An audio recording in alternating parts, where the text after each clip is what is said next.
Eh bien, chers amis, il est 18h tapantes, donc je vous propose de débuter cette première expérience de webinaire. Nous sommes très heureux, Yves et moi et l'ensemble de l'équipe de la CNE non marchande, donc de vous accueillir ici ce soir. Avant de rentrer dans le vif du sujet, un petit mot de présentation pour celles et ceux qui ne nous connaissent pas encore. Donc, je m'appelle Stéphanie Parmentier, je suis donc secrétaire nationale à la CNE non marchande et je m'occupe plus particulièrement des secteurs d'aide à domicile, du secteur de l'aide sociale, du secteur du socio-culturel, ainsi que du secteur de l'ambulatoire wallon.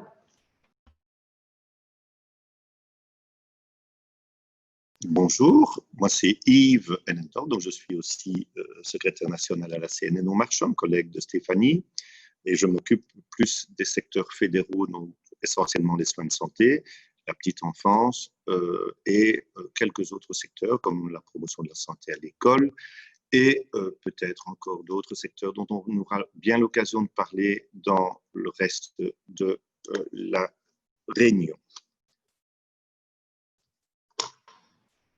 Alors, nous avons pris l'initiative de vous convier à ce moment un petit peu spécial. Nous sortons d'une période qui nous a toutes et tous fortement affectés, dans le privé évidemment, dans nos vies quotidiennes, mais particulièrement dans nos vies professionnelles.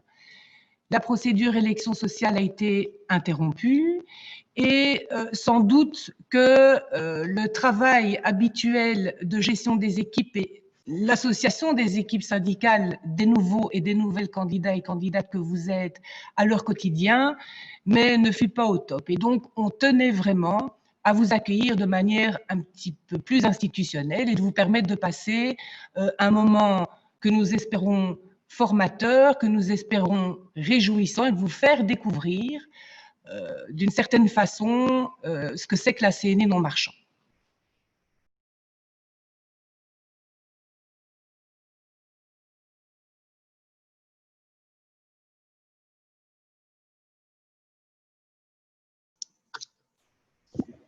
Je pense en tout cas qu'un syndicat sans militants, c'est plutôt ce qu'on appellerait un bureau des plaintes sans moyens pour y répondre.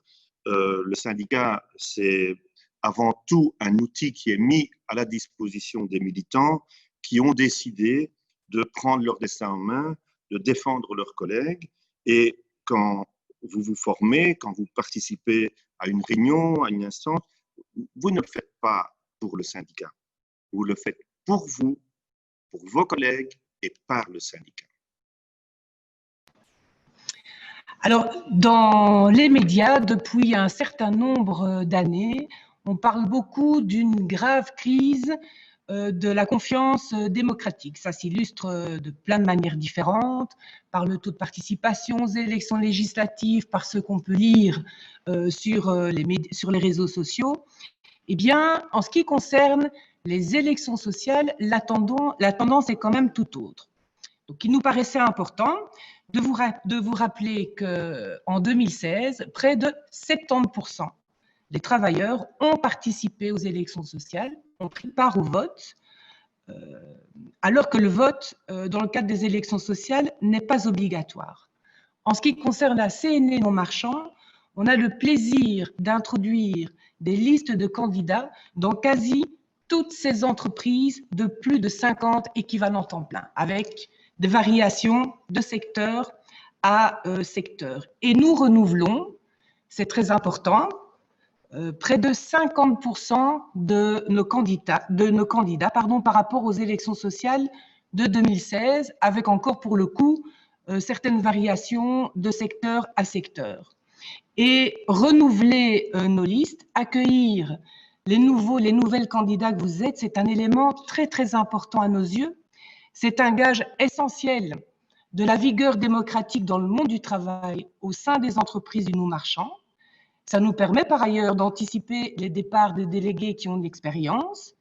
Ça leur permet d'une certaine manière de passer leur flambeau. Mais c'est pour nous un véritable challenge. Ça nous impose la responsabilité de vous apporter un soutien de qualité pour que votre engagement syndical, et on l'escompte, reste du plaisir. On tenait à vous dire et à vous affirmer que vous n'êtes pas seul, vous ne serez pas seul, et si j'ose dire, en avant, tous ensemble pour de belles aventures. Alors, avant d'entamer le menu de ce webinaire, quelques petites précisions quant aux modalités pratico-pratiques. Donc, comme on a eu l'occasion de le dire, c'est notre première expérience d'utilisation de cet outil. Donc, il y aura peut-être tout au long de cette séance quelques petits problèmes techniques. On tentera évidemment d'y remédier. J'espère que vous ne nous en tiendrez pas rigueur. C'est une première, on fera un maximum. Nous tenions, Yves et moi, à remercier notre régisseuse Linda, nos deux collègues de la CAP, Esther et Marie-Agnès. Sans elles, nous ne sommes rien. Alors, donc, je crois que j'ai cru voir dans le chat ou la conversation instantanée pas mal de réactions. Nous vous proposons d'utiliser ce canal de communication pour poser les questions. On vous demande de bien préciser la région dans laquelle vous travaillez, le secteur dans lequel vous travaillez, et les permanents régionaux qui participent derrière leur écran à ce webinaire tenteront d'y répondre tant que faire se peut. Mais par ailleurs, on sait que suivre un webinaire, suivre un PowerPoint et en même temps être attentif au déroulement des questions dans la fenêtre de conversation, ce n'est pas chose aisée. Vous pourrez de toute façon, si des questions restent sans réponse, nous écrire à l'adresse cne.nonmarchand@acv-cc.be, c'est l'adresse email qui s'est affichée dans le PowerPoint, et nous aurons tout au long du webinaire 2 moments où nous approfondirons les questions les plus fréquemment posées et qui intéressent de manière transversale l'ensemble des candidats et des candidates. Alors, on a tenté d'imaginer et de vous proposer aujourd'hui, hop, je perds mon oreillette, voilà, je la remets. C'est plus facile quand même si j'entends ce qui se passe. Pour rendre cet échange plus sympathique, on va égrener le webinaire par des petites vidéos. Et donc, on a le plaisir de vous présenter le mot d'accueil exprimé par notre secrétaire général, donc Felipe Van Kersbilk.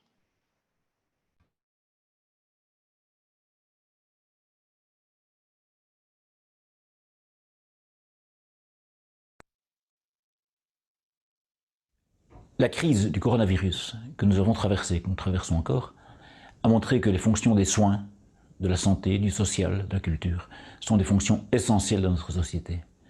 Elle a montré aussi que ce sont des fonctions qui ont été parmi les plus exposées et, nous le savons malheureusement, des fonctions parmi les plus mal payées. Aujourd'hui, plus que jamais, la CNE et le secteur non marchand de la CNE revendiquent plus de mains pour de meilleurs soins.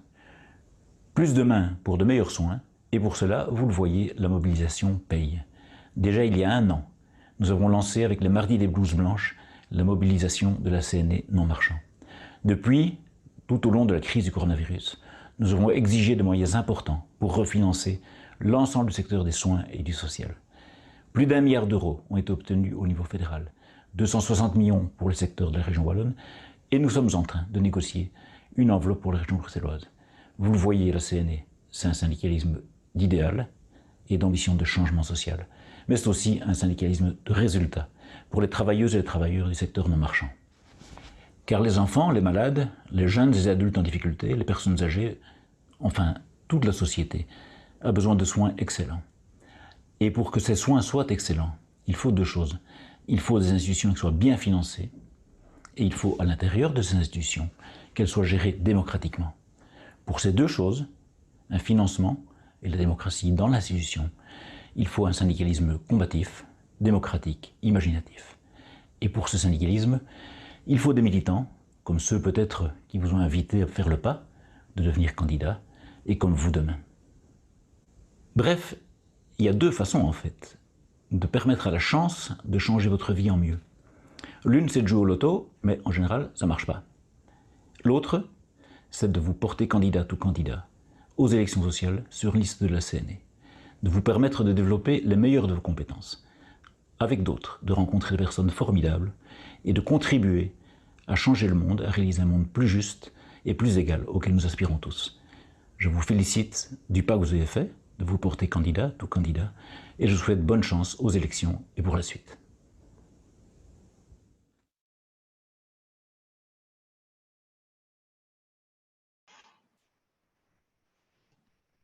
Merci Felipe. Donc, vous allez, nous l'espérons, très prochainement, découvrir la réalité de l'exercice de votre mandat au conseil d'entreprise, au CPPT, peut-être en délégation syndicale, au sein de votre entreprise. Mais dans les institutions, les services, les entreprises du non-marchand, ce qui s'y passe est intimement lié aux options politiques qui sont déterminées par les gouvernements. Et pour pouvoir insuffler notre projet syndical dans ces politiques, pour pouvoir orienter ces politiques, eh bien très souvent, le non-marchand se met en marche. Donc suit une petite vidéo qui n'est pas tout à fait d'actualité, elle date d'il y a quelques années, mais nous trouvions qu'elle illustrait les combats que la CNE non-marchand mène dans la rue vis-à-vis des gouvernements.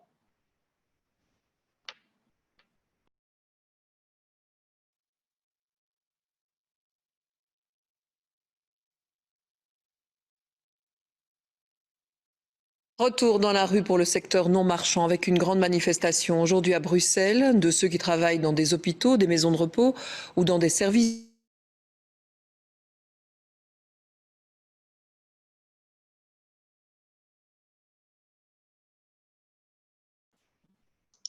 Un petit problème technique, vous allez bientôt être reconnecté à la rue et aux informations. De se disloquer, les discours de clôture viennent de s'achever. Les syndicats avaient misé sur 15 000 personnes mobilisées dans les rues de Bruxelles ce matin et on devait en tout cas être assez proche de ce chiffre. Le cortège a été très long entre le point de départ et le point de dislocation ici près de la place Sainte-Catherine. 15 000 manifestants environ, très mobilisés, très revendicatifs aussi. Ils ont besoin d'argent pour ce secteur du non-marchand, quels que soient les domaines d'activité. Cet argent tarde à venir, pourtant les revendications sont là, les besoins sont là.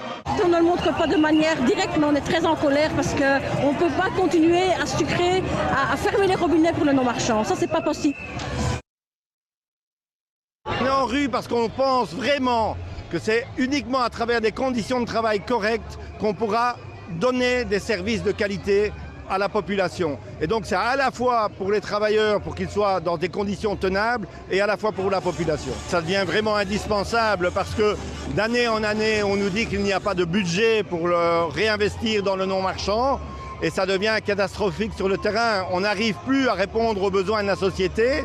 Les conditions de travail ne permettent plus d'être attractifs pour des professions pourtant de santé sociale ou culturelle. Et donc demain, on aura de graves problèmes par rapport à l'exclusion dans cette société.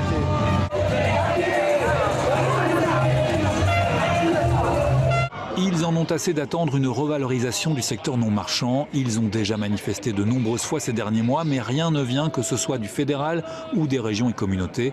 On travaille dans l'aide à la jeunesse, donc c'est parfois un peu compliqué. Face à des familles qui sont en grande précarité, c'est vrai que la qualité de notre travail est aussi, se fait aussi ressentir. Les moyens sont parfois assez limités. Donc voilà, c'est assez compliqué. Par exemple, dans notre service, on travaille en co-intervention.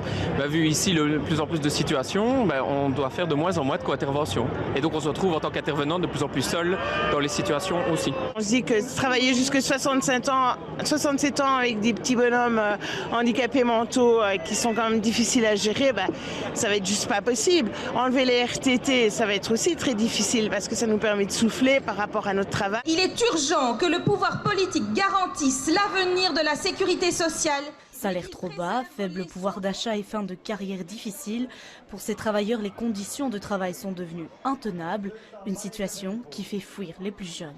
On a des conditions de travail qui deviennent tellement pénibles que les jeunes ne veulent plus venir dans ces métiers des soins ou de la santé ou le social ou la culture. Et en plus, ce sont des salaires qui ne sont pas attractifs. Je travaille à l'hôpital de Jolimont, à la Louvière. Le problème de l'absence de moyens, c'est qu'il n'y a plus d'engagement, il y a un gros problème d'effectifs. Et le problème, c'est que c'est les patients qui le ressentent parce que comme on n'est pas assez, c'est très difficile de bien s'occuper des patients. Donc c'est quand même eux la priorité. Le gouvernement a libéré 250 millions d'euros de réduction de cotisation de sécurité sociale avec le tax shift pour le secteur non marchand. Il faut aller chercher cet argent, le mobiliser pour répondre aux cahiers de revendication.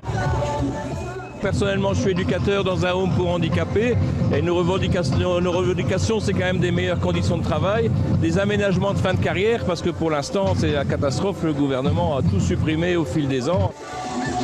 La santé, c'est pas du commerce, pas de privatisation, pas de privatisation.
Et donc, le secteur non marchand, c'est 420 000 équivalents temps plein, c'est-à-dire près de 600 000 travailleurs.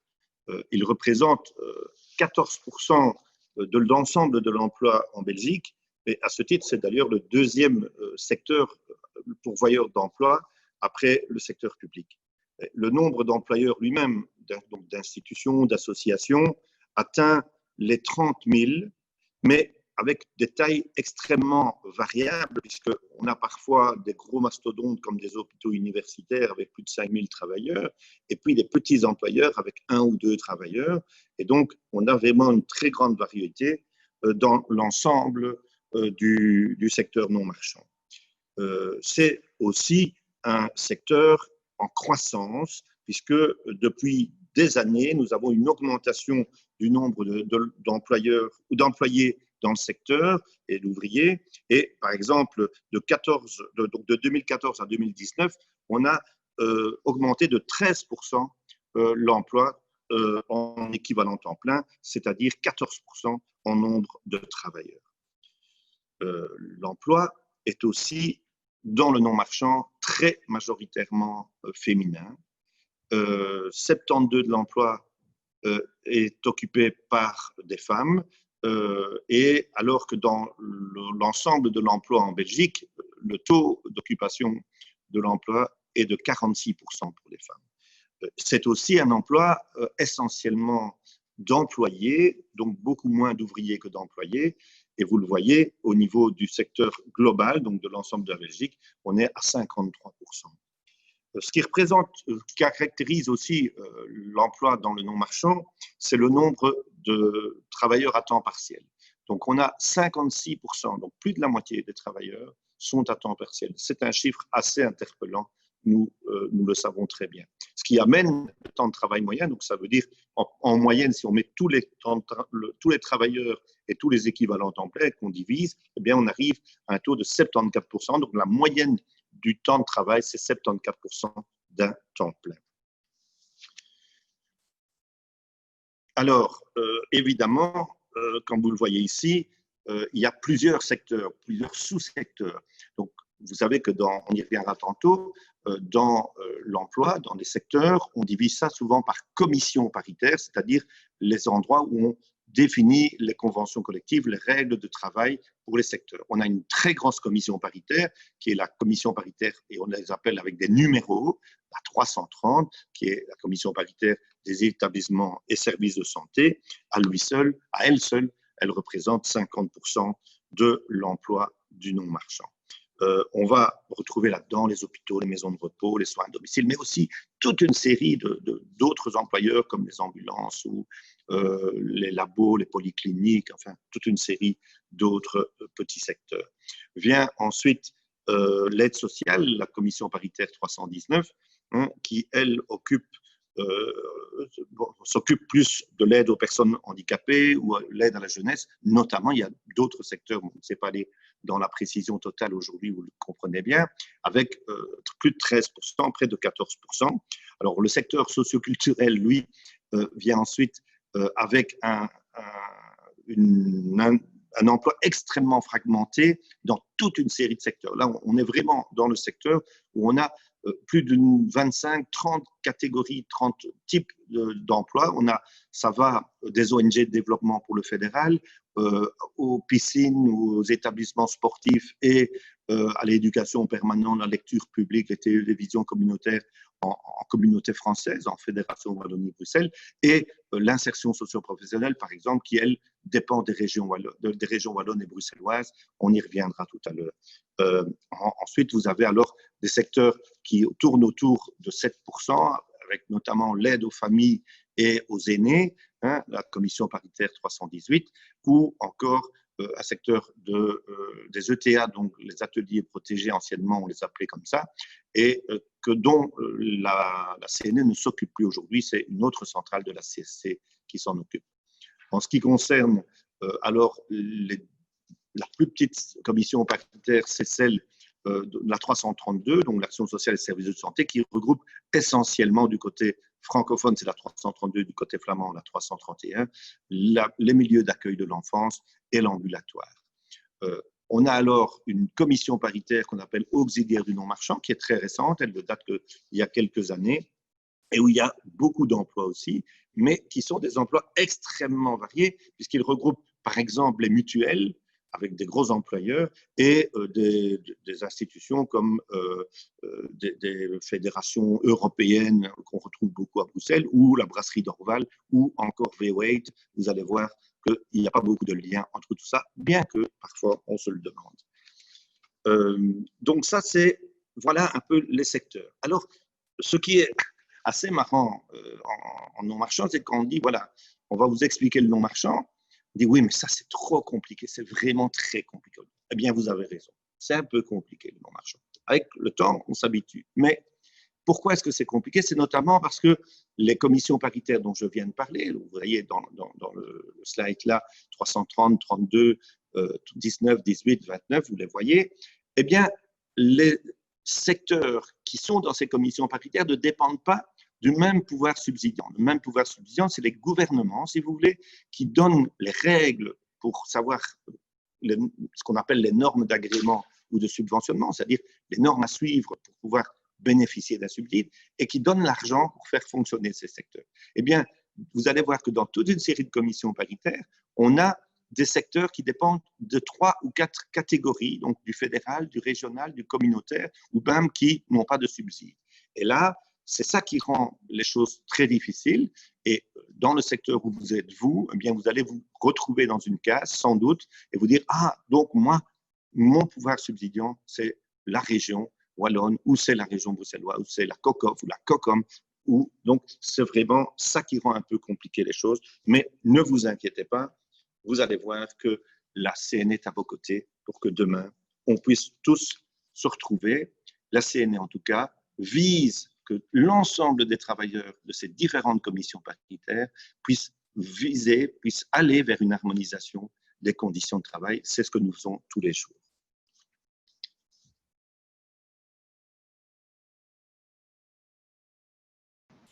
Petit intermède vidéo.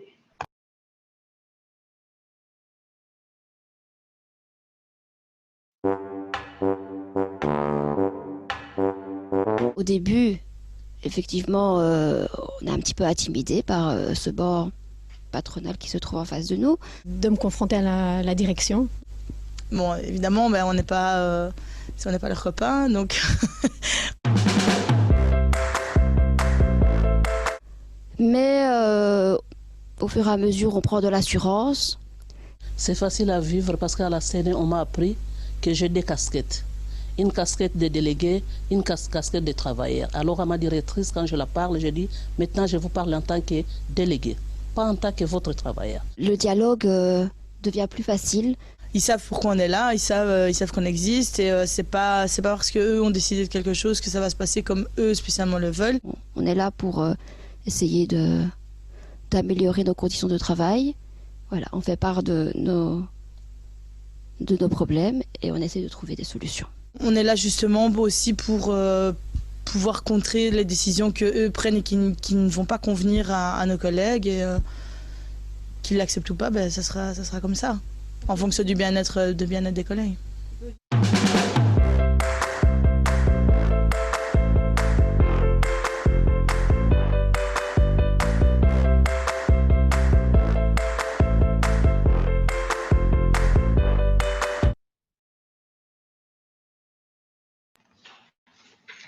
Donc, vous l'aurez compris, vous venez de voir le témoignage de nouveaux candidates à de précédentes élections sociales qui, comme vous, se sont certainement dit à un moment « Mais qu'est-ce que je suis venu faire dans cette galère ?»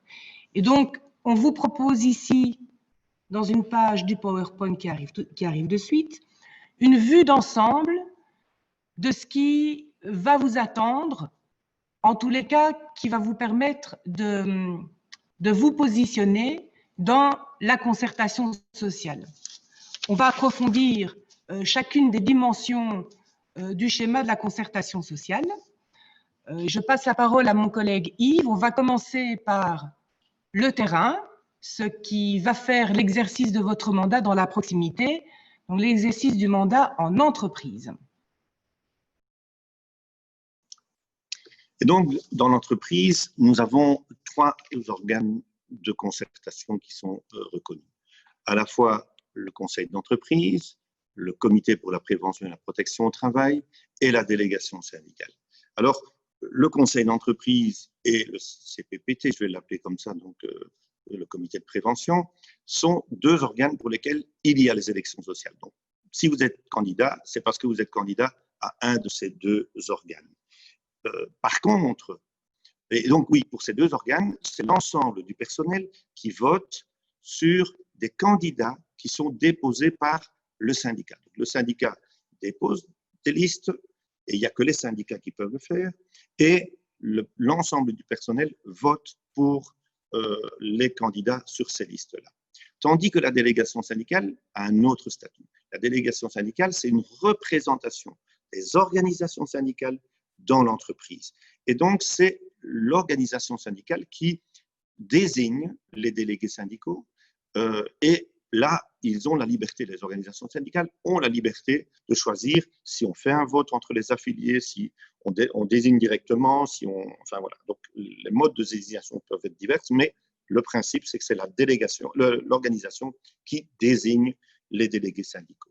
Alors, en ce qui concerne maintenant les missions, vous voyez qu'elles sont fort différentes. D'abord, en ce qui concerne la délégation syndicale, vous êtes dans une relation qui n'est pas paritaire comme le CE et CPPT, c'est-à-dire qu'il y a l'employeur d'un côté, il peut être tout seul, il peut être peu importe, et il y a de l'autre côté des représentants syndicaux, des représentants de l'organisation syndicale. L'objectif, c'est une défense collective et individuelle des travailleurs, c'est négocier, par exemple des conventions collectives ou une amélioration des choses, ou suite à une volonté de licenciement. C'est aussi un rôle de contrôle de l'application de la réglementation, qu'elle soit la loi, les conventions collectives, etc. Et évidemment, une information, une consultation des travailleurs, qu'on verra tout à l'heure dans le lien à l'organisation, l'importance de cette mission-là par rapport aux délégués syndicaux.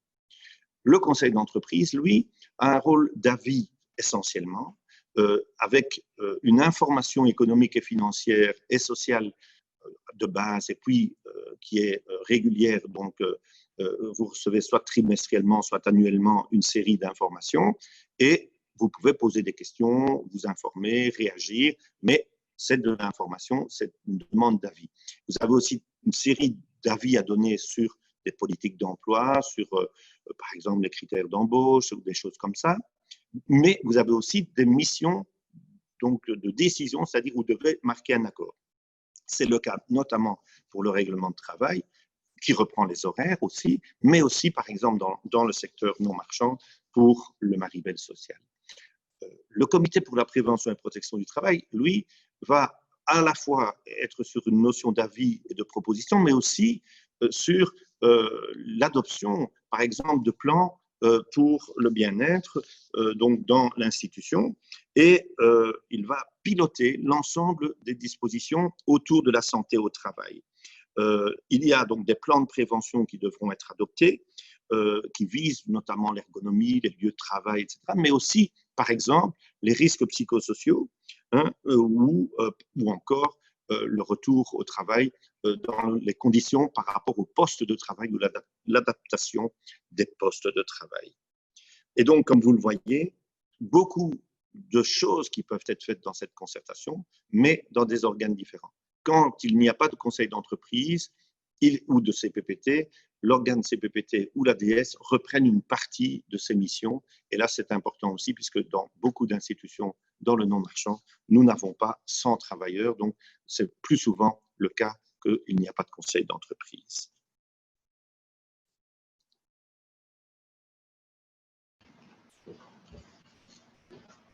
Alors, montons ensemble d'un étage l'immeuble de la concertation sociale.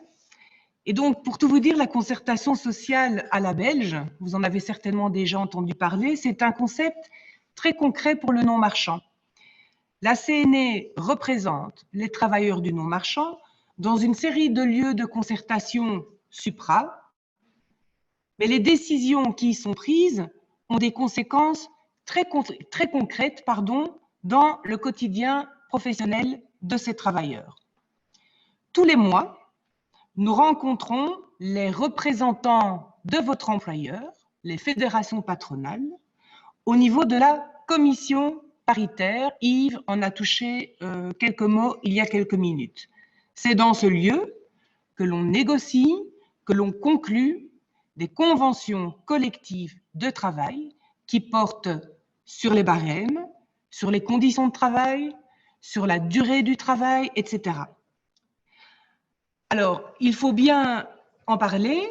Il y a une spécificité pour les secteurs du non-marchand qui réside dans la concertation avec les différents niveaux de pouvoir, les différents gouvernements. En ce qui concerne, par exemple, la petite vidéo qui montrait l'une des nombreuses manifestations du non-marchand l'illustrait, en ce qui concerne, par exemple, les accords sociaux dans le cadre desquels nous négocions les budgets qui visent à améliorer les conditions de travail, à améliorer les salaires et à améliorer l'emploi des secteurs du non-marchand, mais aussi directement avec les ministres de tutelle en ce qui concerne certaines réformes, les nouvelles politiques sectorielles, tout cela, tout ce qui est discuté dans ces lieux et les options politiques qui sont prises impactent bien entendu les réalités quotidiennes des travailleurs de terrain.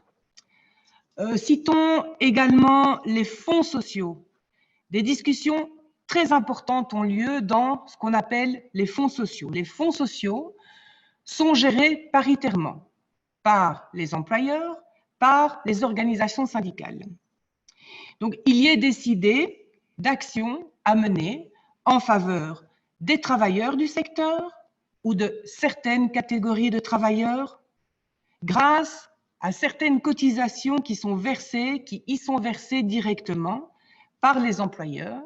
Si vous êtes attentif et si votre fiche de salaire est lisible, vous aurez noté les cotisations groupe à risque, les cotisations Maribel. Merci Stéphanie. Donc on va faire un temps de questions, enfin de réponses en tout cas l'une ou l'autre question. Donc, n'hésitez pas sur la page de conversation, ce qu'on appelle le chat, à les indiquer si vous en avez. Parmi les questions, il y avait la question du PowerPoint. Est-ce que vous en disposez? Donc, n'hésitez pas à envoyer un petit mail. On vous a remis dans le chat l'adresse de la CNE non marchand. Si vous envoyez un mail, on aura votre mail. Ne le mettez pas dans le chat, ça ne regarde personne à ce stade-ci, mais vous l'envoyez sur le mail, alors vous aurez une réponse personnalisée. Deuxième élément maintenant sur les questions, une des questions portées sur comment est-ce que ça s'organise le temps de libération. Eh bien, les conventions collectives de secteur organisent cela. Donc, on a droit à un certain nombre de jours de libération syndicale et soit pour des missions à l'intérieur de l'entreprise, et là vous participez à une réunion avec l'employeur par exemple, c'est du temps de travail. Si vous allez au syndicat par exemple pour vous former, là il y a un certain nombre de jours auxquels vous avez droit. L'organisation syndicale envoie à l'employeur en disant voilà, nous faisons une formation telle date, vous pouvez libérer la personne. Donc ça fait partie des conventions collectives. Donc ça c'est réglé collectivement. Maintenant, évidemment, la question est souvent posée en se disant « Oui, mais bon, moi je quitte mon boulot pendant ce temps-là et quand je reviens, le boulot il n'est pas fait. » Évidemment, si je suis un soignant dans une équipe, les gens, il faut continuer à les soigner. Donc, il appartient à l'employeur d'organiser le travail pour que les libérations soient possibles. C'est pour ça qu'on a un petit temps entre la demande de libération et la libération elle-même. Donc, suivant les secteurs, ça peut être 15 jours, un mois, de façon à ce qu'on puisse s'organiser sur le terrain. De la même façon, dans une série de secteurs, ce temps libéré est compensé soit par du financement, soit par de l'emploi supplémentaire. Donc, ne vous culpabilisez pas. Ne vous culpabilisez pas. Ça fait partie de la vie d'une institution, d'une organisation, d'une entreprise que d'organiser la concertation sociale. Donc, essayez de bien intégrer ça dès le départ vis-à-vis de vos collègues. Quand vous êtes en train de faire du syndicat, vous n'êtes pas en vacances. Vous êtes en train d'aider vos collègues, mais aussi d'aider les bénéficiaires. Pourquoi je dis ça? Parce que la plupart du temps, les collègues ou les employeurs vont vous culpabiliser en disant « pendant ce temps-là, vous ne soignez pas les gens ». Mais si, depuis des années, on va chercher de l'emploi en plus et des subsides en plus pour le non-marchand, ce n'est pas parce qu'il y avait les patrons qui étaient là, hein. C'est parce qu'il y a des syndicats qui, tous les jours, se battent pour aller chercher des moyens supplémentaires. Et ça, vous pouvez le dire à vos collègues. N'hésitez pas. Alors, je ne sais pas s'il y avait d'autres questions. Je laisse Stéphanie répondre à l'une ou l'autre. Mais peut-être compléter ce que tu viens de dire en ce qui concerne le temps syndical, les libérations et les mécaniques qui sous-tendent tout cela. Moi, je voulais vraiment insister sur le fait, vous l'aurez compris, qu'exercer un mandat au sein des organes de concertation dans l'entreprise, c'est être acteur de la démocratie interne à l'entreprise. Et cela prend un certain temps. Donc, je vais évoquer, donc vous êtes toutes et tous portés candidats aux élections sociales pour représenter vos collègues au conseil d'entreprise et au CPPT. Donc, vous allez découvrir que le fonctionnement de ces organes paritaires est précisé dans ce qu'on appelle un règlement d'ordre intérieur. Le temps de réunion préparatoire pour préparer ces dossiers, pour adopter des positions, pour identifier les questions nécessaires à poser à son employeur, toutes les modalités qui sous-tendent le fonctionnement de ces organes paritaires est précisé dans le règlement d'ordre intérieur. Ce qui est très important aussi, c'est de faire en sorte que l'équipe syndicale, dans son entièreté, le comité syndical, qui regroupe l'ensemble des mandatés au conseil d'entreprise, au CPPT, en délégation syndicale, effectifs comme suppléants, fonctionne comme une équipe et, évidemment, pour ce faire, dispose d'un temps suffisant pour débattre et pour prendre des positions qui seront défendues par l'ensemble de l'équipe. Tout cela, tous ces travaux préparatoires, des conditions optimales qui vont vous permettre de représenter au mieux vos collègues, ça se fait évidemment avec votre permanent syndical. Donc tout ce temps est comptabilisé comme du temps de travail et rémunéré comme tel, évidemment. Alors, certaines d'entre vous ont très peur que le temps passé à investir son mandat syndical déborde évidemment sur sa vie privée. Eh bien, je vous mentirais si je vous affirmais que ce ne sera jamais le cas. Mais chacune a ses limites. Ce qui est vraiment essentiel, c'est d'être au clair avec l'ensemble de l'équipe, de se répartir le travail et bien entendu, dans le cadre de la relation de confiance que vous avez ou que vous allez entamer avec votre permanent régional, bien de mettre sur la table les questions et les problématiques qui sont liées à ce temps, à ces heures fantômes. Voilà, mon cher Yves, la parole est à toi. On passe à la vidéo. Je propose qu'on passe tout de suite à la vidéo et on aura une nouvelle séance de questions. Donc, n'hésitez pas à déposer vos questions par écrit. Je sais bien que ce serait mieux oralement, mais avec 150 ou 200 personnes, ce n'est pas tout à fait possible.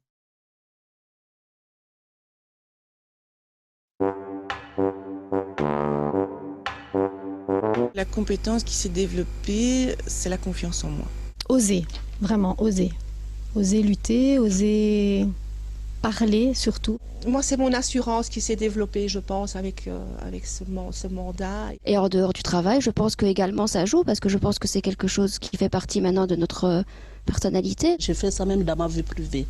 Quand quelqu'un vient te parler ou bien me parler, j'ai le temps, j'ai appris ça à la scène, d'écouter avant de répondre. Tout simplement, même avec notre famille, avec des personnes qu'on côtoie régulièrement, on apprend à être beaucoup plus diplomate et c'est quelque chose qui nous aide à grandir aussi. Et enfin, toutes les rencontres qu'on a faites, dans d'autres secteurs surtout aussi. Parce qu'en formation, nous ne sommes pas que les aides familiales ensemble, on est vraiment mélangés et ça, je trouve ça vraiment super. Et la positivité aussi, être positive et avancer parce que généralement au syndicat, on ne fait que des tout petits pas. Au début de mon mandat, ça me chagrinait un petit peu de ne pas voir les choses avancer très vite. Et finalement, avancer petit à petit, c'est avancer bien, c'est avancer mieux et c'est avancer vers un résultat. Je donne toujours un bête exemple à mes collègues. Si aujourd'hui on touche les primes des vacances, il faut savoir qu'il y a des années, il y a les gens qui ont combattu pour ça. Et nous, on va combattre pour nos enfants, pour nos petits-enfants. C'est quand même un droit super important à porter, de pouvoir avoir un syndicat et de pouvoir avoir une concertation sociale. Et je pense qu'il faut vraiment le prendre comme une chance.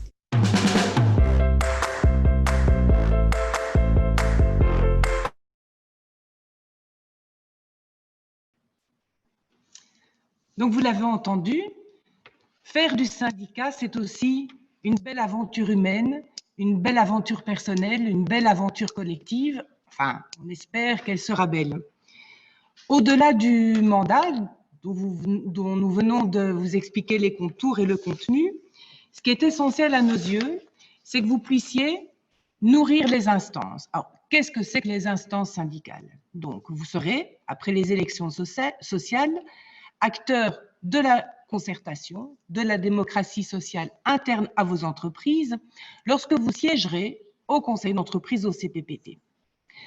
Mais de par votre mandat, vous participerez également et activement, nous l'espérons, à la détermination des lignes politiques de la CNE non marchand, aux positions que nous défendons dans les lieux de concertation supra qu'on a décrits, mais également au sein de vos entreprises.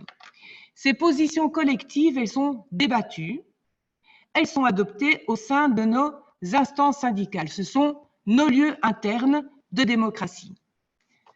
C'est une démocratie en cascade, hein, donc les équipes syndicales mandatent leurs représentants au sein des comités régionaux sectoriels, qui eux-mêmes mandatent leurs représentants au sein des instances nationales, comités nationaux, les bureaux nationaux, concrétisent, opérationnalisent les décisions.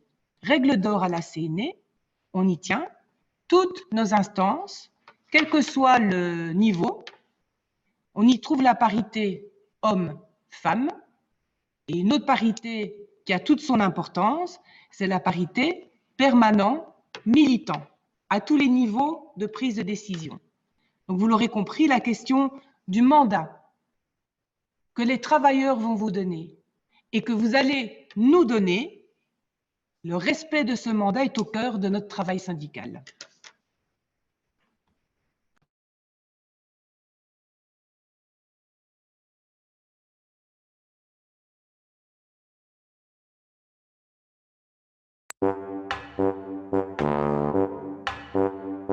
Mais ça, c'était une de mes appréhensions aussi, de devoir rentrer dans un moule et finalement peut-être ne plus pouvoir penser par moi-même.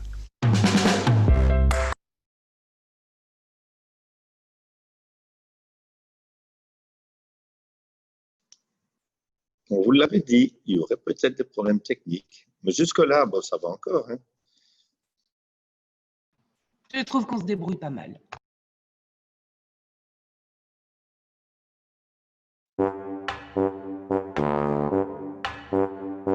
Mais ça, c'était une de mes appréhensions aussi, de devoir rentrer dans un moule et finalement peut-être ne plus pouvoir penser par moi-même. Et en fait, c'est pas ça du tout. On me donne l'occasion de m'exprimer et de donner mon opinion. Et ça, c'est quelque chose qui m'a profondément plu. C'est de pouvoir dire les choses pour lesquelles je ne suis pas d'accord. Je suis libre de dire ma façon de penser. Et ça, je trouve ça bien. Et on m'écoute. Apporter des idées nouvelles. Il faut oser. Il faut oser les apporter parce qu'on en a besoin, parce que toutes les idées sont bonnes à entendre. Ça engendre beaucoup d'échanges, en fait, et donc beaucoup de discussions. Et puis c'est vrai que donc, on peut évoluer dans sa réflexion, en fait.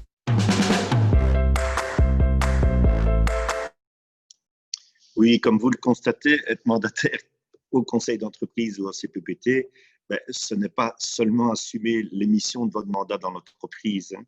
Vous devenez par là même un maillon central, indispensable, avec un tas de facettes supplémentaires, complémentaires, telles que se former, s'informer, accueillir les collègues, et si possible, évidemment les affiliés, puisque le syndicat il fonctionne avec le fait qu'il y a des affiliés, communiquer vers eux, mais aussi les consulter, mais aussi, vous allez le voir, agir, militer.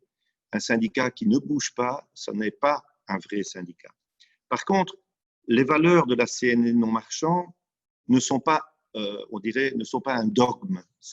Il y a toujours place pour le débat et pour faire évoluer les positions. Les positions que l'on a prises dans nos instances il y a 10 ans, si on les maintient aujourd'hui, la société évolue et nos positions évolueront avec vos positions, avec vos avis. Il est clair que nous avons nos valeurs et nos valeurs, elles sont importantes et il faut les confronter à vous, aux nouveaux, aux anciens, mais ça restera de toute façon des valeurs de solidarité, des valeurs de développement personnel, de respect mutuel, mais aussi de solidarité sociale pour les plus faibles, enfin ce genre de choses. Mais si demain on veut être capable de peser dans l'évolution de la société et par là aussi sur les conditions de travail de vos collègues, des collègues en général, il faut quand même que l'on tire tous dans le même sens. Et donc c'est aussi important de pouvoir volontairement, par conviction, adhérer à ces valeurs communes, les transmettre.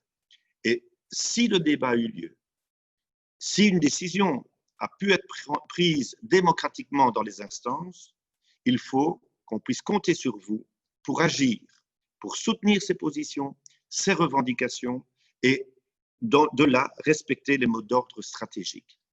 Donc, les débats, sûrement, mais une fois qu'on a pris une position, alors il faut qu'on suive, il faut qu'on tire tous dans le même sens, de façon à ce qu'on puisse peser dans les débats et dans les décisions politiques. C'est ainsi que vous pourrez demain construire aussi votre base dans votre institution.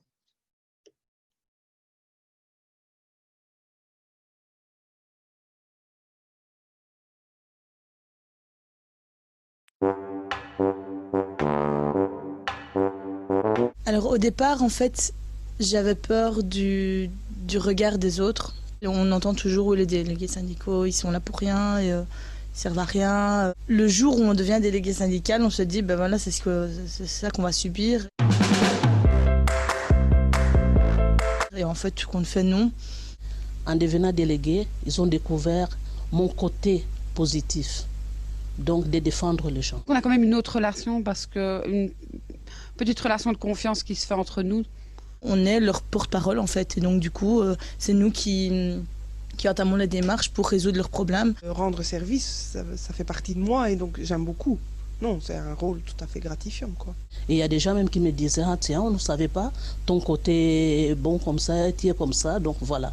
Ça ne se fait pas en claquement de doigts, comme vous pourrez le penser. Vous demandez quelque chose et vous l'avez 3 mois après. Non, il faut un cheminement, il faut le temps. Il y en a certains qui viennent nous voir et qui nous disent, ben voilà, merci pour ce que tu as fait. Et rien que ce fait-là, ben, c'est déjà c'est une énorme reconnaissance et un respect de notre travail. Donc on a un résultat. On voit que les choses changent, les choses bougent et donc on se dit, ça nous motive en fait. La récompense, c'est la gratitude des gens, le respect des gens et le fait de les avoir aidés, c'est ça qui fait en sorte qu'on peut avancer, avec eux surtout.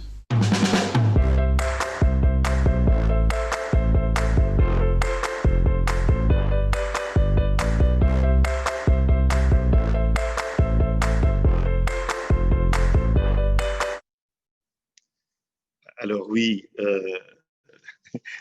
il y a de quoi avoir peur. Je vois dans les chats, c'est quand même compliqué. On a l'impression de tomber dans quelque chose, être perdu. Oui, c'est normal, c'est normal. Mais ce qui est important, c'est de savoir que vous n'êtes pas seul. Vraiment, ce qu'on entame avec vous aujourd'hui, c'est ensemble qu'on va faire les choses. Donc, on ne va pas vous demander tout d'un coup de devenir, je ne sais plus, moi, les catholiques qui disent qu'il y a une flamme qui vous tombe sur la tête, après on devient chauve, peut-être, je ne sais pas, mais en tout cas, et tout d'un coup, vous avez tout appris. Non, ce n'est pas comme ça que ça fonctionne. Donc, vous allez être des délégués du non-marchand dans la CNE. Et donc, ça signifie quoi? Ça veut dire que vous allez pouvoir compter sur une organisation. Alors, c'est quoi le non-marchand dans la CNE? C'est 42% de tous les affiliés de la CNE, ce sont des gens du non-marchand. Donc, nous sommes le plus gros secteur dans la CNE. Donc, à côté des finances, à côté de l'industrie, à côté du commerce, donc des services, eh bien, le non-marchand, c'est le plus gros des secteurs de la Centrale nationale des employés. Mais c'est aussi plus de 4000 délégués et militants. Donc, vous n'êtes pas seul. Vous avez à côté de vous 4000 délégués militants qui sont, eux, des gens aguerris qui ont appris à fonctionner. Vous avez dit, enfin, Stéphanie vous a expliqué tantôt qu'il y avait un renouvellement, donc on est peut-être 3000 anciens, mais c'est important, vous savez qu'il y a aussi d'autres qui ont vécu votre expérience. Et là-dedans, il y a 2/3 de femmes, ce qui représente quasiment la proportion des femmes dans le secteur. Et nous sommes vraiment fiers de pouvoir respecter vraiment ces quotas-là, parce que ça renforce notre représentativité. Mais ça représente aussi 900 entreprises où nous sommes présents dans le non-marchand. Donc, vous voyez, quand on dit « vous n'êtes pas seul », ce n'est pas une blague. Ça se confirme bien dans les chiffres. Mais c'est aussi, la CNE non-marchand, une équipe. Et une équipe vraiment dynamique. Vous n'en voyez que 2 à l'écran, mais franchement, on n'est pas les plus dynamiques et les autres sont vraiment des gens formidables. On a une vingtaine de permanents non-marchands régionaux au service des affiliés des militants, c'est-à-dire des gens qui sont disponibles, qui ont une disponibilité même que je trouve excessive, parce qu'il y en a qui ne se protègent pas assez, ils sont toujours au téléphone, ils acceptent des appels le soir, etc. Il ne faut pas les emmerder trop quand même. Hein. Ce sont des gens aussi qui ont aussi droit à une vie privée. Mais ceci étant dit, ils sont disponibles. Donc n'hésitez pas, des mails maintenant, on y répond quand on a l'occasion, n'hésitez pas, ils sont là pour ça et ils sont aussi là pour vous diriger aux bons endroits. On a 2 permanents nationaux, vous les connaissez maintenant, quasiment. Et alors, on a ce qu'on appelle la cellule d'appui pédagogique, c'est-à-dire 3 personnes qui nous soutiennent pour produire une série d'outils, pour vous former, pour former les nouveaux délégués et un secrétariat aussi qui fonctionne vraiment très bien. Donc, c'est ça l'équipe du secteur non marchand à la CNE. Cette équipe, elle fonctionne au sein d'une structure intersectorielle et qui apporte elle-même une série d'appuis et de compétences. parmi les compétences que vous allez retrouver donc au niveau interprofessionnel, si la slide veut bien venir, vous allez avoir la formation de base avec l'AFEC. Donc l'AFEC, c'est l'ASBL de formation qui dépend de la CSC. Et là, il y a pour les nouveaux mandataires toute une formation de base qui se fait. Il y a les formations CNE. Ces formations CNE, ce sont des formations qui auront parfois une visée plus générale, par exemple comment tenir une assemblée générale ou comment rédiger des PV de conseil d'entreprise ou de CPPT ou ce genre de choses, mais aussi des formations plus spécifiques pour le non-marchand.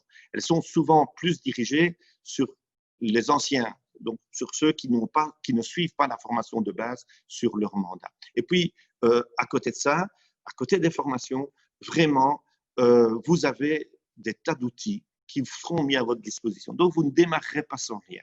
On a pour chacun des secteurs des recueils de conventions collectives. Je vous ai dit tantôt, chaque commission paritaire définit les conventions collectives qui règlent votre façon de travailler. Eh bien, on fait des recueils et vous recevrez au minimum par Internet, sinon sur papier si c'est encore nécessaire, ces recueils qui vous permettent vraiment de répondre à l'employeur ou de contrôler si on est bien dans ce qui est prévu dans votre secteur. Vous avez les barèmes qui sont indexés régulièrement et donc on vous renvoie à chaque fois qu'il y a une indexation ou une augmentation salariale. On a une série d'outils qui vous permettent de suivre le secteur non marchand global et le vôtre. Et on a souvent dans chacun des secteurs ce qu'on appelle le mode d'emploi, c'est-à-dire une petite brochure qui peut vous aider à aller voir les collègues et leur expliquer leurs conditions de travail. Vous avez aussi la Bible sociale, comme on l'appelle. La CSC produit un guide de législation sociale très, très bien fait et qui est aussi à disposition. Enfin, vous savez que si vous êtes candidat, c'est qu'il y a des élections sociales et vous allez, de la part de votre permanent, dans les tout prochains jours, recevoir l'ensemble des éléments, on va vous expliquer ce qui est disponible pour votre secteur dans le cadre de la campagne électorale. Donc, vous le voyez, plein de choses, beaucoup de gens, vous allez tomber là où il faut, dans une équipe, dans des gens qui visent la même chose que vous. Donc, ne vous inquiétez pas, ça va aller.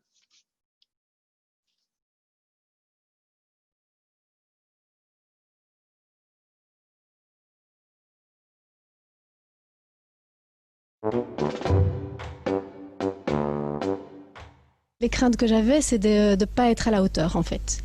De ne pas être assez compétente. De ne pas avoir de connaissances légales. Vraiment, est-ce que je pourrais le faire ou pas? Le verdict, c'est que oui. Dès le départ, on peut y arriver. On a une équipe qui nous aide. Grâce à la CNE, on fait des formations. Tout le temps, on peut choisir les formations qui nous plaisent, on peut vraiment s'investir dans ces formations et on peut les mettre évidemment en application sur le terrain.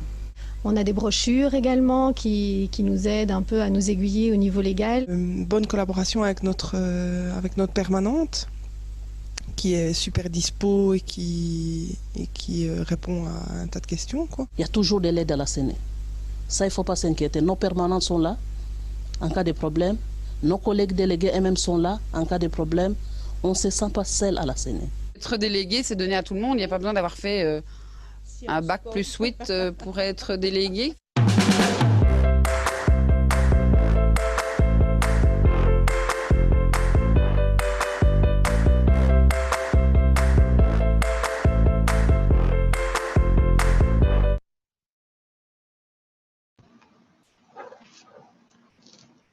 Eh bien, les amis, même plus peur. Vous l'aurez compris, le travail syndical, c'est une grande histoire d'équipe. On ne combat pas l'injustice seul. À la CNE, nous privilégions le collectif où chacun, chacune doit trouver sa place. Lors de votre décision de vous engager, lorsque on a été vous chercher, ou lorsque vous êtes venu à nous, vous avez signé un document intitulé « Engagement mutuel ». Vous allez le voir apparaître sur le slide. Donc, comme vous l'aurez compris, il ne s'agit pas d'une convention passée devant le notaire, ni d'un contrat de mariage, mais c'est plutôt d'un engagement à s'entraider, à se soutenir mutuellement. C'est une tentative de libeller ce que vous, comme nous, sommes en droit d'attendre l'un de l'autre, finalement, d'une certaine manière, nos responsabilités mutuelles. Et pour quelle raison? Parce que nous avons l'intime conviction que ce n'est qu'à ces conditions que notre travail collectif contribuera à des résultats concrets de progrès social, donc au sein de l'entreprise, au sein de votre service, mais aussi au niveau du secteur et au niveau de la société tout entière. D'autre part, c'est grâce à cela que vous vous sentirez véritablement appartenir à un collectif solidaire. Et donc, Yves l'a évoqué, ça fait beaucoup, me direz-vous, être délégué, c'est donc en même temps convaincre, affilier, mobiliser, informer, négocier, participer aux réunions, communiquer, manifester, eh bien oui, être militant à la CNE, c'est tout cela et je vous dirais c'est bien plus encore. Pourtant, sans activer, sans faire vivre cette palette de droits syndicaux, on ne parviendra pas à concrétiser le changement. Et bien entendu que pour ce faire, on s'engage, la CNE et la CNE non marchand s'engagent à son tour. Donc ce qui fait notre richesse, c'est la diversité de nos militants, la diversité de leurs profils. Chacun, chacune s'engage avec ses compétences, ses qualités, ses défauts, ses limites. Notre volonté est que chacun, chacune d'entre vous trouve sa place, trouve son rythme, tout en contribuant à la dynamique syndicale collective.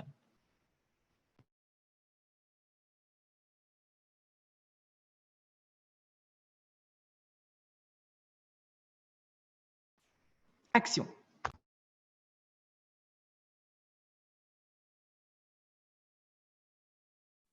Après la vidéo, nous passerons encore à une séance questions-réponses, donc n'hésitez pas. Bien dans la CNE, c'est que ce qui est bien dans la CNE, c'est que on n'est pas seul. J'étais bien encadrée. Dès le premier jour qu'il y avait un intersiège, je me croyais être seule, mais arrivé les jours-là, tout le monde est venu vers moi, tout le monde m'a soutenue. Tout le monde, on s'est fait l'échange des numéros de téléphone. On m'a dit en cas de problème, tu nous appelles. Vraiment, il y a un grand soutien de la part de collègues de la CNE. Il y a toutes les personnes qui sont là pour vous orienter. Vous avez un problème d'accident de travail, vous avez une personne qui s'en occupe, vous avez des personnes qui sont compétentes pour juridiquement, vous avez vraiment un noyau qui est derrière vous et qui ne vous laisse pas tomber. On sait sur qui compter, on sait vers qui aller et on n'est pas un pion, on est une personne à part entière et chaque problème est pris en considération, qu'il soit petit, grand ou moyen. On est une équipe assez soudée, donc on partage ensemble nos expériences, on a chacun des capacités différentes, on travaille chacun dans des petits secteurs, on va dire, différents, donc on partage entre nous nos problèmes et on recherche ensemble des solutions. On a des préparatoires de réunions. La préparatoire CPBT, en tout cas, toute l'équipe y participe. Tout le monde donne son avis et quand il y a une décision à prendre, on la prend en groupe. On est tous ensemble. Ça, j'aime bien. J'aime bien, tous ensemble. Ensemble, on va loin. On va loin.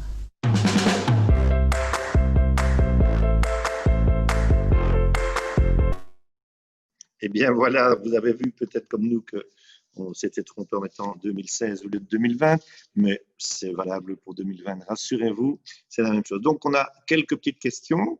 Vous vous rendez bien compte qu'on ne va pas vous traîner jusque 20h30, 21h, mais il y a du temps pour les questions. Donc, vous n'hésitez pas à déposer des questions si vous en avez. On a eu une question autour du nombre de membres d'un même syndicat qui peuvent être dans la même entreprise. Bon, ça, c'est le résultat des élections. Donc, on a déposé des listes. Au moment où on les dépose, il y a un nombre maximum de candidats possible en fonction du nombre de travailleurs. Si on a beaucoup de votes pour nous, on aura plus de candidats. Le nombre maximum, c'est le nombre qui est défini par la loi en fonction du nombre de travailleurs. Mais c'est les élections qui vont décider de la répartition entre les deux organisations ou trois organisations. Certains disent, attention, les élections, ça provoque un stress.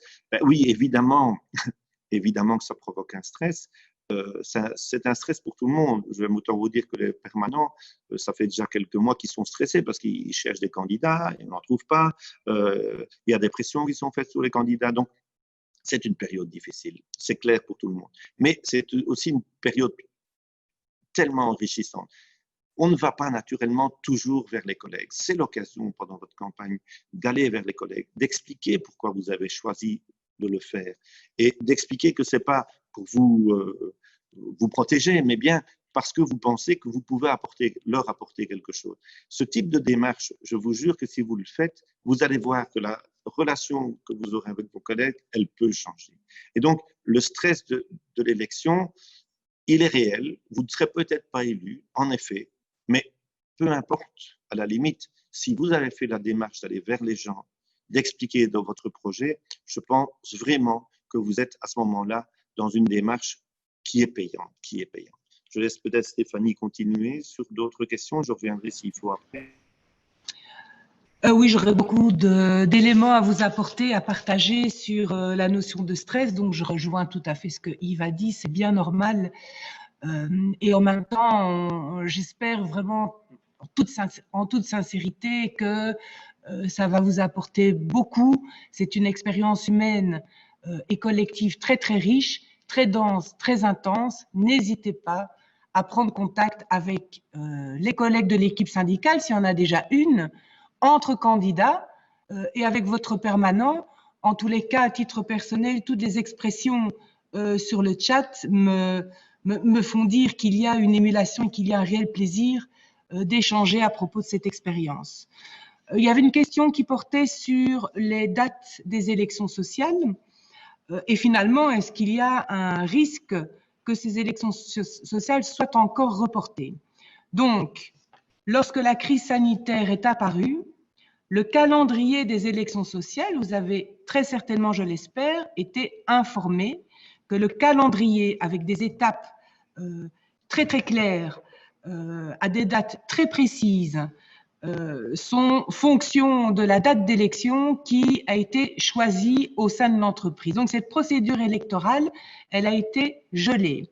L'arrêté royal qui reporte la date des élections sociales a été passé, et donc la procédure va bientôt reprendre pour amener le jour du vote de la mi-novembre à fin novembre.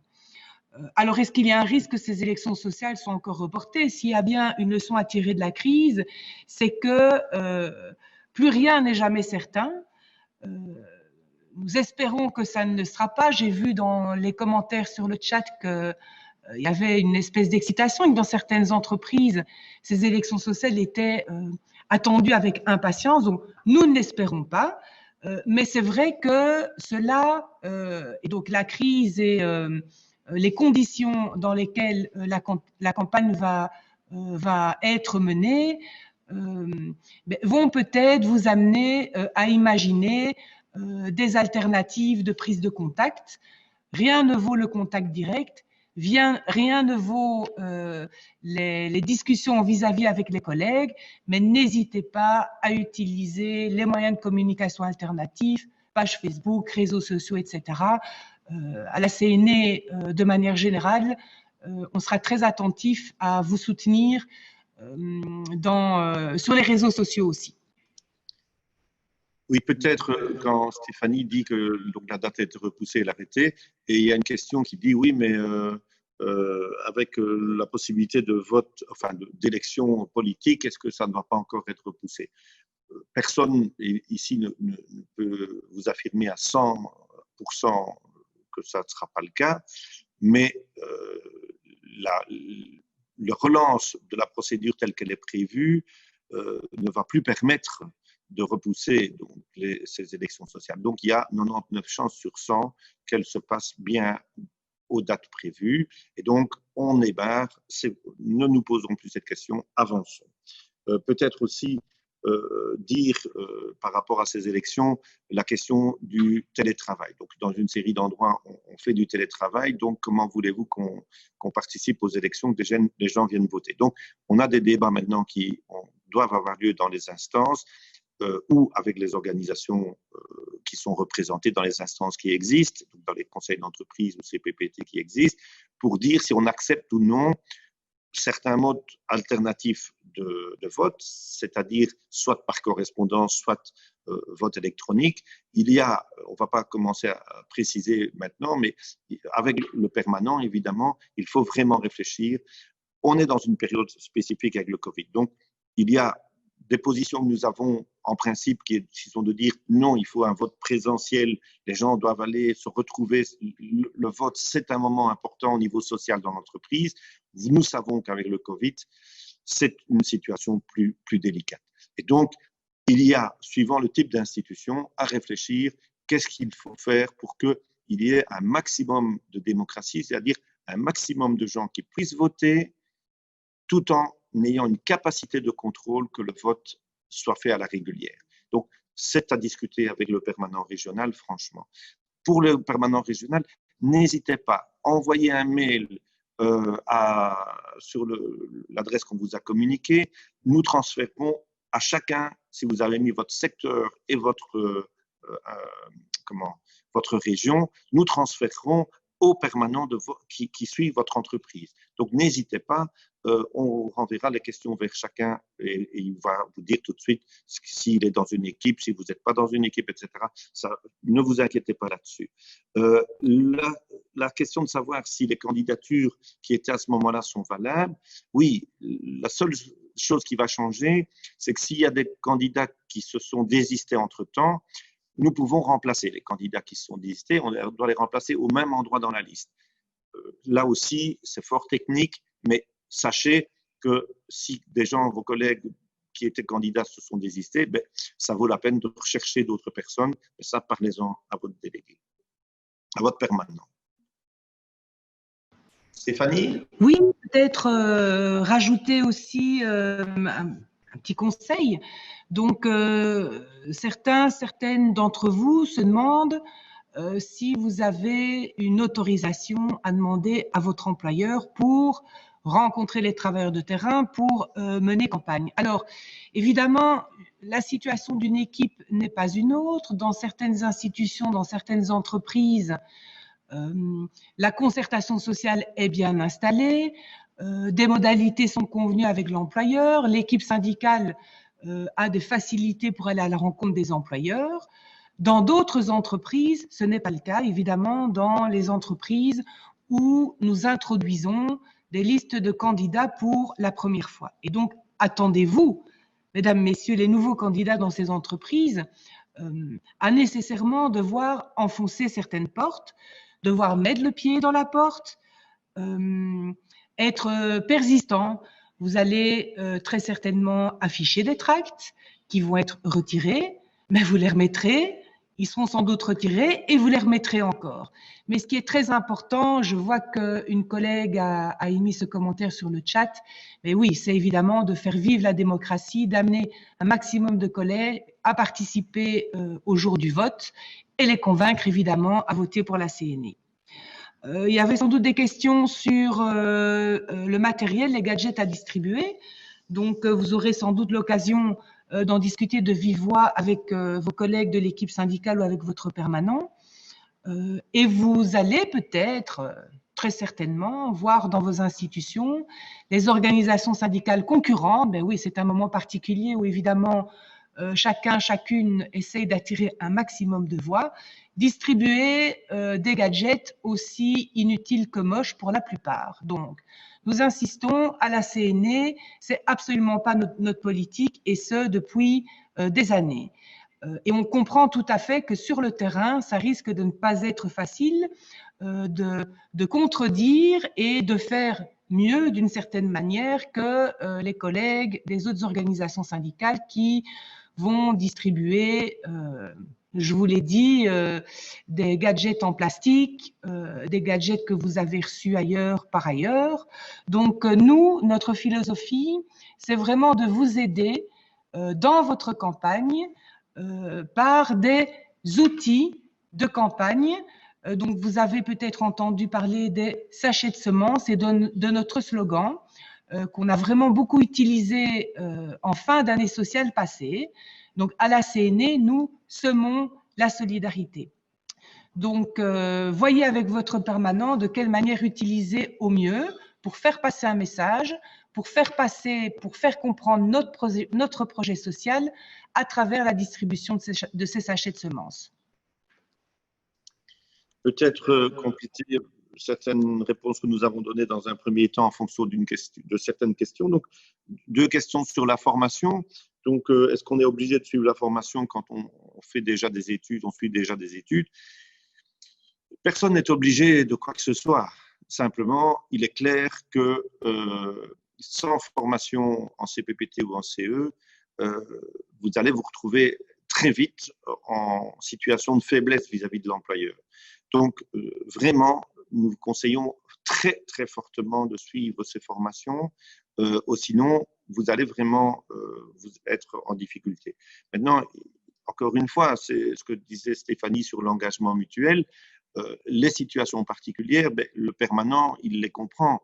Et donc, il va peut-être vous conseiller de lire certaines choses, d'aller à l'essentiel. Ou voilà. C'est vraiment en relation avec le permanent qu'on voit la situation. Donc, vraiment, n'hésitez pas. Il y avait la question, quelle serait la formation nécessaire pour une technicienne de surface, par exemple? Les formations sont adaptées à tout le monde. Donc, on n'est pas à l'UNIF ici. On est dans une formation pour des travailleurs, pour des gens qui seront confrontés à un employeur, bien sûr, qui va essayer de montrer que lui, il est plus intelligent, plus fort, plus beau et tout ce que vous voulez. Mais ce qui est important, c'est que vous n'êtes pas seul, vous serez en équipe et que vous pouvez préparer. Donc, les points à l'ordre du jour, ils sont préparés. Ils sont préparés en équipe, si nécessaire avec le permanent. Et vous allez poser des questions et vous allez revenir avec… et les formations que nous donnons, ce sont des formations qui vont vous mettre plus à l'aise, qui vont vous permettre de ne pas tomber dans des pièges que l'employeur vous tendrait. C'est important. Voilà en ce qui concerne les formations. Il y avait une question sur où vont les voix des gens qui ne votent pas. Ces voix-là, elles vont évidemment le plus souvent à l'absence de changement. C'est-à-dire qu'elles vont à ceux qu'on connaît bien, à ceux qui sont des copains, ou voilà, puisque c'est plus facile d'aller voter pour des gens qu'on connaît. Donc, sérieusement, un nouveau candidat qui se bat pour qu'on vote, que les gens votent, qu'il y ait plus de gens qui votent, ils ont plus de chances d'être élus. C'est vraiment un enjeu pour les nouveaux candidats, c'est qu'on essaie qu'il y ait vraiment une représentation significative au niveau des votants. Il y avait une question sur est-ce que vous avez parlé du CE-CPPT, est-ce que ça veut dire que j'ai un risque de ne pas être délégué syndical? Donc soyons clairs, être mandaté en CE, mandaté en CPPT, c'est être militant syndical. C'est être délégué pour le syndicat. Mais la notion de délégation syndicale, c'est autre chose. Donc, le travail syndical, il est fait par des gens qui font parfois les 3 mandats, qui cumulent parce qu'il n'y a pas beaucoup de militants différents, soit un seul des mandats. Mais il est clair que notre volonté, elle est de répartir sur plus de gens. Si on n'y arrive pas, on est bien obligé de demander à des gens de faire les deux. Et souvent, il y a l'une ou l'autre personne qui joue un rôle de coordination pour l'équipe syndicale. Et l'équipe syndicale, à ce moment-là, c'est ce qu'on appelle le comité syndical de l'entreprise. Ça regroupe les mandataires du CE, du CPPT et de l'ADS. Stéphanie, je ne sais pas si tu avais encore des réponses. Peut-être en fonction d'une question que je viens de lire sur le chat. Donc, est-ce que mon employeur a le droit de refuser que je participe à une formation? Alors, en théorie, en termes de droit, non, votre employeur n'a pas le droit de refuser une formation. Mais évidemment, si c'était aussi facile que cela se saurait, dans le sens où il peut y avoir des employeurs qui tentent de contrer l'accès aux élus aux formations, mais évidemment, on a des arguments juridiques et vos permanents régionaux sont là pour intervenir si, le cas échéant, ce problème apparaît. Les formations auxquelles vous allez participer sont soutenues par des mécaniques. Parfois, le temps de libération auquel vous avez droit est prévu dans le règlement d'ordre intérieur du conseil d'entreprise ou du CPPT de votre entreprise. J'en ai dit quelques mots en début de webinaire. Certains crédits d'heures de formation sont stipulés dans des conventions collectives d'entreprise ou dans des conventions collectives sectorielles. Les heures de libération auxquelles une équipe syndicale ou un délégué a droit pour participer aux instances dont je vous ai parlé et où il est essentiel qu'un maximum de délégués puissent y participer pour faire vivre les débats démocratiquement. Et alors, il y a le congé éducation payée, donc les formations syndicales organisées par la CSC à l'exercice du mandat syndical sont couvertes par le congé éducation payée. Donc, vous avez droit à un certain nombre d'heures de formation syndicale en fonction de votre temps de travail et du fait que votre horaire de travail soit variable ou soit fixe. Mais tout cela, vous allez recevoir donc à ce propos des informations plus précises par votre permanent. Voilà, voilà.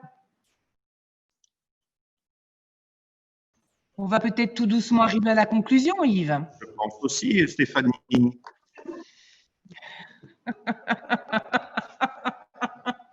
Vous voyez que c'est de la bonne humeur et je pense que vraiment, ce n'est pas du chiquet, ça se passe bien, on est vraiment à l'aise. Il y en a plusieurs ici qui sont même déstressés parce que avant le webinaire, puisque c'était une première, on pensait que tout allait se planter et finalement, ça s'est quand même pas si mal passé. Je pense en effet qu'avec le nombre de participants, qui était quand même bien près de 150 participants, c'est quand même quelque chose d'intéressant. On n'a pas l'impression que ce temps passé n'a servi à rien. Deuxième élément, je pense que des réactions que nous avons sur le chat, globalement, vous nous dites que ça sert à quelque chose, que vous êtes vous aussi un peu déstressé, que c'est rassurant et que vous vous sentez un peu accompagné, pas tomber n'importe où. Donc, c'est un des éléments qui est rassurant aussi. Et puis, enfin, il y a quand même, nous espérons, à la fois par les témoignages, à la fois par ce que nous avons expliqué, ce sentiment, mais rassurez-vous, tout le monde l'a. Se jeter à l'eau, c'est d'abord passer en dessous de l'eau. Donc, quand vous vous jetez à l'eau, par définition, il y a toujours un moment où vous ne respirez pas et vous devez apprendre à nager. Eh bien, si nous avons pu aujourd'hui vous faire les 2-3 brasses qui vous permettent de retirer votre tête de l'eau et de commencer à voir où vous voulez aller, on aura peut-être servi à quelque chose.